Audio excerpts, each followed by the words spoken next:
Welcome to KetoMealsAndRecipes.com. The use of celeriac or celery root, which is a really great substitute for potatoes, has inspired me to make quite a number of recipes. The celeriac recipe I'm demonstrating today is a substitute for either a split pea or potato soup. This soup is hearty, nutritious, comforting, and very filling. So let's get going and make my celeriac bacon soup. For this soup, the macronutrient ratio is 3.6 to 1, with 6.4 grams of total carbs, 1.1 grams of soluble fiber, 0.5 gram of insoluble fiber, resulting in 4.9 grams of net carbs per serving.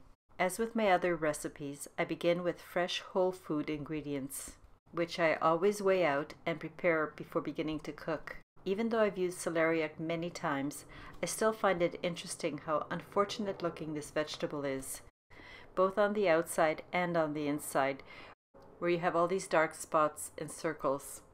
But don't let the appearance distract you from using this really good tasting and much lower carb substitute for potato recipes.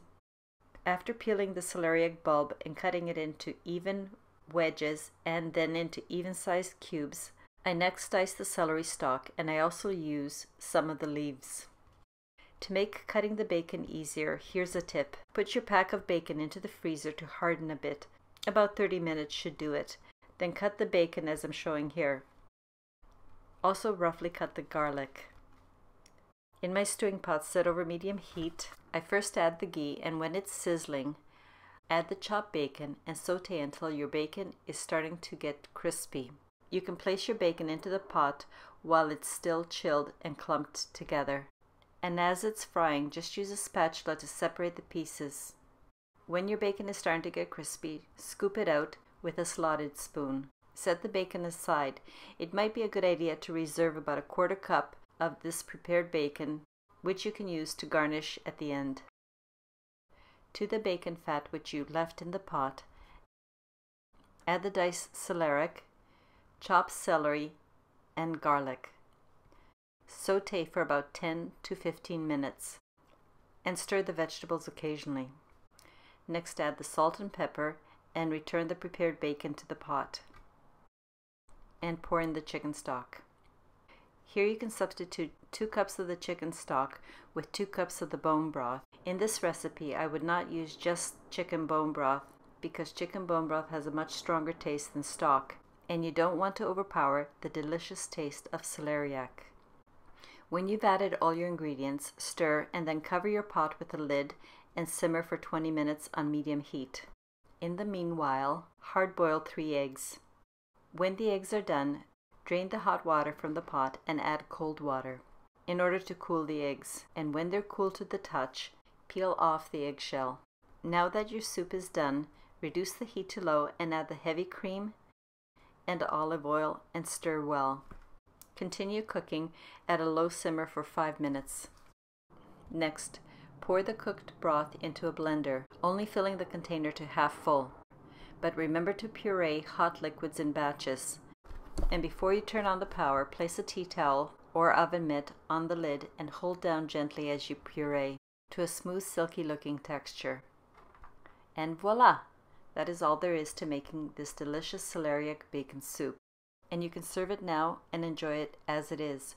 Or you can fancy things up with this optional garnishing step.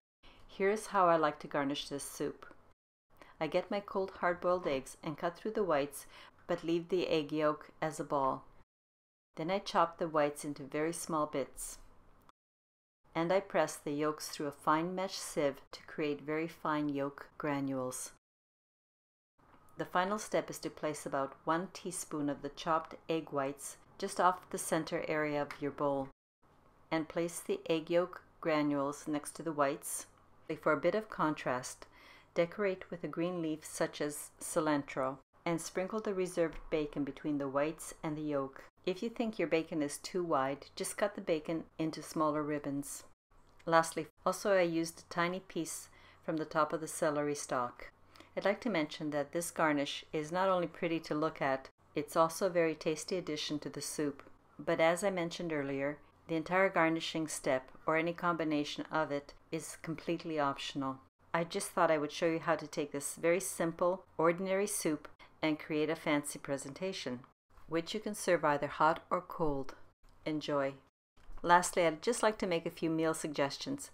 The soup goes very well with my keto pan-fried lemon lamb chops or with the keto chicken souvlaki.